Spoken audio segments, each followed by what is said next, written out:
students, how are you all? I hope you are fine and safe. I am your biology teacher, the biology teacher of class 9. हम लोगों ने first chapter last पढ़ लिया था. अब हम लोग सेकंड चैप्टर स्टार्ट करने लगे हैं बायोलॉजी का, जिसका नाम है सॉल्विंग अ बायोलॉजिकल प्रॉब्लम. यानी कि बायो में नहीं, फिजिक्स में भी, केमिस्ट्री में भी आपके साइंस से रिलेटेड अगर कोई प्रॉब्लम आ जाती है तो उसको हम कैसे सॉल्व करते हैं. उसके लिए कुछ मेथड्स हैं, कुछ स्टेप्स हैं. उन स्टेप्स को हम फॉलो करते हुए उस प्रॉब्लम को हम सॉल्व करते हैं. Open your books, page number 20 in front of you. हम इस पूरे चैप्टर में इसका थोड़ा सा इंट्रोडक्शन पढ़ेंगे और उसके बाद हम बायोलॉजिकल प्रॉब्लम के सारे स्टेप्स पढ़ेंगे. और इन स्टेप्स को पढ़ने के बाद एक एग्जांपल लेंगे मलेरिया की, और उस मलेरिया में देखेंगे कि कैसे उन्होंने फाइंड आउट किया मलेरिया के रिजल्ट को, इन सारे स्टेप्स को चेक करते हुए. यानी मलेरिया के लिए उन्होंने क्या रिकॉग्नाइज किया, फिर मलेरिया के लिए उन्होंने क्या ऑब्जर्व किया, क्या डिटेक्शन निकाली, फिर उसके बाद उसके ऊपर क्या क्या एक्सपेरिमेंट परफॉर्म किए, उन एक्सपेरिमेंट का रिजल्ट आया तो उन्होंने उसको समराइज कैसे किया, और समराइज करने के बाद उन्होंने उसको पब्लिश कैसे किया. पहले हम इन स्टेप्स के बारे में पढ़ेंगे कि स्टेप्स असल में हैं क्या. फिर इन स्टेप्स को हम एक बड़ी सी एग्जांपल लेंगे मलेरिया की और उसके ऊपर चेक करेंगे कि वो कैसे हम लोग ने मलेरिया के कॉज को फाइंड आउट किया. चले अपने बुक पे आ जाएं, page number 20. Science is a systemized knowledge derived from observations and experimentation. These experiments are carried out to determine the principles about how nature operates. Scientists like chemists, biologists, and physicists use the same scientific method to make and test new theories. वो कह रहे हैं कि science ऐसे ही नहीं निकली है. Science एक नॉलेज है, एक सिस्टमाइज्ड नॉलेज है, किसकी, आपकी नेचर की. और कैसे है, कहाँ से हमने वो नॉलेज ली, हमने अपनी ऑब्जर्वेशन से ली. हमने अपनी 5 सेंसेस को यूज किया, उससे ऑब्जर्व किया चीजों को, फिर उनके एक्सपेरिमेंट किए और फिर उसका जो रिजल्ट आया हम लोगों ने उसको साइंस में लिखा. और सिर्फ ये बायो वाले नहीं करते हैं, ये बायोलॉजिस्ट भी करते हैं, ये फिजिसिस्ट भी करता है, केमिस्ट भी करता है. In this chapter we will study the steps of biological method. We will study malaria as an example to understand the steps in detail. मैंने अभी आपको बताया कि हम मलेरिया के एग्जाम्पल को इसके साथ पूरी डिटेल में पढ़ेंगे, लेकिन पहले हम ये पढ़ेंगे कि बायोलॉजिकल मेथड है क्या, वो क्या क्या steps. Now biological method. Questions about living things have provided problems that man has investigated to aid his own survival and to satisfy his desire to know. The scientific method in which biological problems are solved is termed as biological method. इसको underline कर लें, ये define biological method की definition है. It comprises the steps a biologist adopt in order to solve a biological problem. अब यहाँ पे वो ये कह रहे हैं कि ये इंसानों की फितरत है कि वो हर चीज़ को ऑब्जर्व करते हैं और उसके बारे में क्वेश्चन करते हैं. ऐसा है तो क्यों है. आपने बच्चों को देखा होगा कि छोटे बच्चे मम्मा से हर वक्त पूछते रहते हैं, मम्मा ये ऐसे क्यों है, मम्मा ये ऐसे क्यों है, इसमें ऐसा क्या रीज़न है. सो हम जब बड़े हो जाते हैं तब भी हमारे में ये क्वालिटी रहती है. हम जब भी किसी चीज़ को ऑब्जर्व करते हैं तो उसके बारे में क्वेश्चन करते हैं, और वही क्वेश्चनिंग हमें बायोलॉजिकल मेथड में यूज़ करनी है. Biological method has played an important role in scientific research for almost 500 years. जब से आपका यहाँ पे 500 लिखा हुआ है, लेकिन जब से ये दुनिया शुरू हुई है तब से अब तक हर चीज़ में साइंटिफिक रिसर्च आती है. यानी हर चीज़ में साइंस है. अल्लाह की जो सारी नेचर है वो साइंस से ही बनी है. लेकिन 500 ईयर्स पहले हम लोगों ने बायोलॉजिकल मेथड्स को स्टडी करना शुरू किया था. From Galileo's experiment in the 1590s to current research, the biological methods has contributed to the advancement in medicine, ecology, technology, etc. Biological method also ensure the quality of data for public use. वो कह रहे हैं Galileo ने ये काम start किया था 1590s में, और तब से लेके अब तक इसमें एडवांसमेंट होती गई है और हमारी लाइफ बेटर से बेटरमेंट की तरफ आती गई है. इसने हमारी मेडिसिन में, इकोलॉजी में, टेक्नोलॉजी में, और अब तो बहुत सारी ब्रांचेस आ गई हैं जिसमें आगे हमें हेल्प आउट किया और उसको एडवांसमेंट की तरफ लेकर गए हैं. अब आज अपने ब्लू बॉक्स में man has always been a biologist, इस लाइन को अंडरलाइन कर लें. ये एमसीक्यूज में आता है कि मैन शुरू से इंसान क्या रहा है, एक बायोलॉजिस्ट रहा है. वो बायो से रिलेटेड रहा है, चाहे वो एक फिजिक्स है, चाहे वो एक केमिस्ट है, मैथमेटिशियन है, कुछ भी है, लेकिन वो बायोलॉजिस्ट पहले है. कैसे है देखें. He had to be a biologist in order to live. Early in history, he was a hunter of animal and a gatherer of fruit, seeds, roots, etc. वो कह रहे हैं कि वो कुछ भी हो अपनी लाइफ को गुजारने के लिए एक इंसान को बायोलॉजिस्ट होना पड़ता है।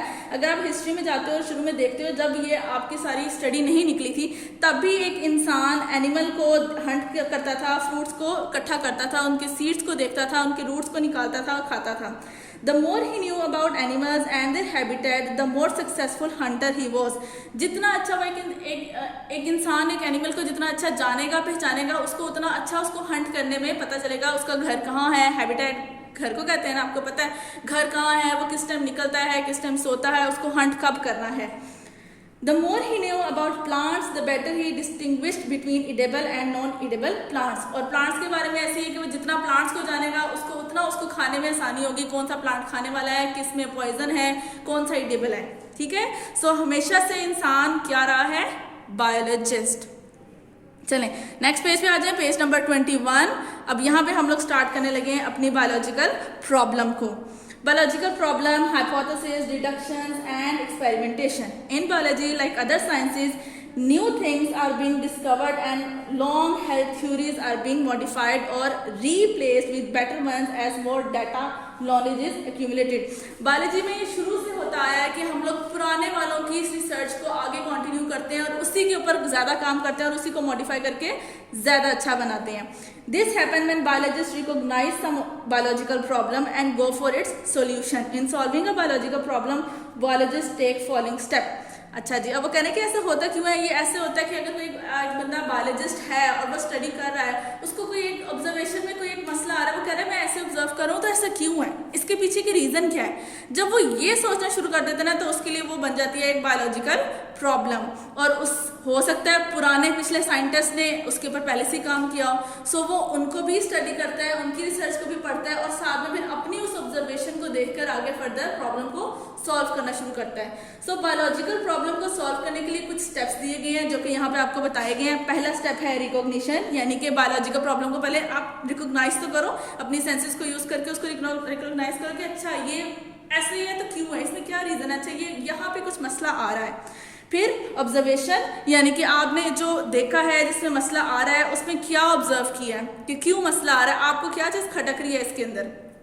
देन हाइपोथेसिस फॉर्मुलेशन, यानी आपने जो ऑब्जर्व किया है, जो रिकॉग्नाइज किया, अब उसके बारे में एक स्टेटमेंट देना, उसको कहते हैं हाइपोथेसिस। डिडक्शन, उस स्टेटमेंट के ऊपर काम करना, यानी अगर मैं ये स्टेटमेंट दे रही हूँ तो अगर इसके साथ मैं ऐसे करूँगी तो ये चीज़ इस तरह से हो जाएगी, यानी कि अगर का वर्ड यूज करना, उस स्टेटमेंट का ट्रू निकालना और साथ में फॉल्स भी रखना। ठीक है, यानी उस स्टेटमेंट की दो अगेंस्ट आप कह लो कि कैरेक्टरिस्टिक को बीच में रखने को डिडक्शन का नाम देते हैं। फिर एक्सपेरिमेंटेशन आ जाती है, यानी कि आपने जो डिडक्ट कर लिया है उसके ऊपर एक्सपेरिमेंट परफॉर्म करते हो, फिर उसका रिजल्ट को समराइज कर देते हो और एट द एंड उस समराइज किए हुए रिजल्ट को पब्लिश करवा देते हो, यानी रिपोर्ट करा देते हो। The detail of these steps are as under. अब मैं वन बाय वन इन सब स्टेप्स को डिटेल में पढ़ने लगी हूँ। फर्स्ट आ गया recognition of the biological problem. मैंने पहले आपको बताया कि पहले उस बायोलॉजिकल प्रॉब्लम को रिकॉग्नाइज करना।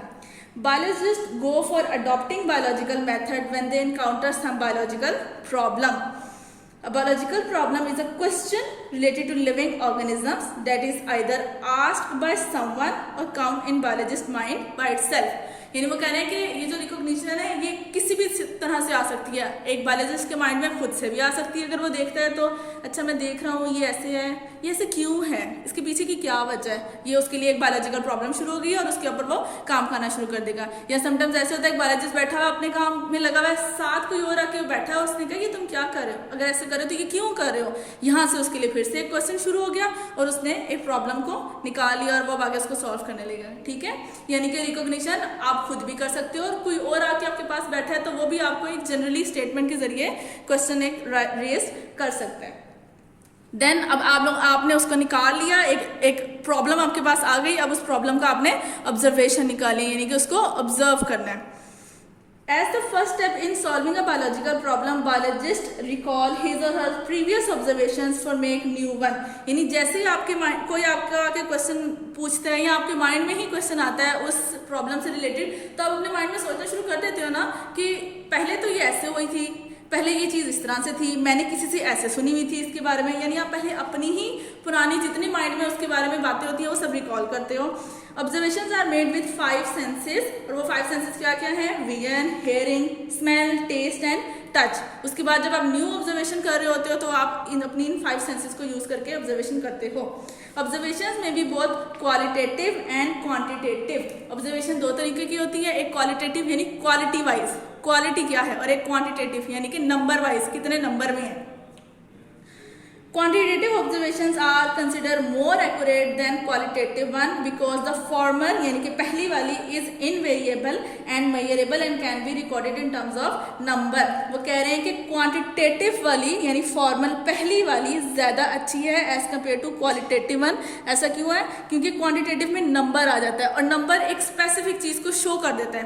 क्वालिटेटिव में जस्ट क्वालिटी आती है, अच्छी है, बुरी है, ठीक है, यानी लिक्विड है, सॉलिड है, एक स्पेसिफिक अमाउंट नहीं देते हैं। तो अगर स्पेसिफिक अमाउंट मिल जाती है तो ज़्यादा अच्छा हो जाता है। इसलिए वो कह रहे हैं कि चलती तो दोनों ही हैं लेकिन क्वांटिटेटिव ज़्यादा अच्छी आ जाती है। Example of quantitative and qualitative observations are given below. अब नीचे उन्होंने आपको 2 टेबल दे दिए हैं और इसमें उन्होंने आपको दोनों की एग्जाम्पल बता दी है। क्वालिटेटिव की example, the freezing point of water is colder than the boiling point. ठीक है, उन्होंने एक पानी का दिया कि उसका जो फ्रीजिंग पॉइंट है वो यानी ज़्यादा है, freezing point of water is colder, ठंडा है, ज़्यादा की तरफ है, देन द बॉइलिंग पॉइंट यानी जब वो उबल रहा होता है, बॉयल हो रहा होता है। उन्होंने यहाँ पे स्पेसिफिक टेम्परेचर यानी फ्रीजिंग टेम्परेचर नहीं बताया, ना ही बॉइलिंग टेम्परेचर बताया। लेकिन अगर इसके ऑपोजिट देखते हो तो क्वांटिटेटिव में उन्होंने उसका टेम्परेचर बता दिया, एक स्पेसिफिक अमाउंट बता दिया। The freezing point of water is 0 degree celsius and the boiling point is 100 degree celsius. A litre of water is heavier than a litre of ethanol. A litre of water weight 1000 grams and a litre of ethanol weight 789 grams. ये इन्होंने another example दे दिया। Blue box पे आ जाए। Darwin not only observe and took notes during his voyage but he also reads the work of other naturalist to form his theory of evolution. एक scientist है जिसके बारे में उन्होंने यहाँ बताया कि उसने बहुत सारी रिसर्चेस की हैं, काफ़ी फेमस साइंटिस्ट है, और वो कह रहा है कि उस साइंटिस्ट ने अपनी थ्योरी के यानी अपनी ऑब्जर्वेशन के साथ साथ पुराने जो उनसे साइंटिस्ट थे उनकी भी ऑब्जर्वेशन को लेके अपनी जो थ्योरी बनाई थी उसके ऊपर काम किया था। नेक्स्ट पेज पे आ जाए, page number 22। Observations also include reading and studying what others have done in the past because scientific knowledge is ever growing। मैंने आपको पहले भी ये बात एक्सप्लेन की है कि ऑब्जर्वेशन में हम लोग पुराने लोगों की रिसर्च को भी आगे कंसिडर करके लेके चलते हैं, तभी तो कहते हैं कि साइंस कभी ख़त्म नहीं होती, शुरू से चलती आ रही थी और वो अभी आगे भी चलती रहेगी। टॉपिक क्लियर हो गया आपको? आपने ये अच्छे से याद करना है, इसके ऊपर शॉर्ट क्वेश्चन आंसर्स बन के आते हैं, ठीक है। Differentiate between qualitative quantitative analysis, write down the steps of biological problem and what is biological method.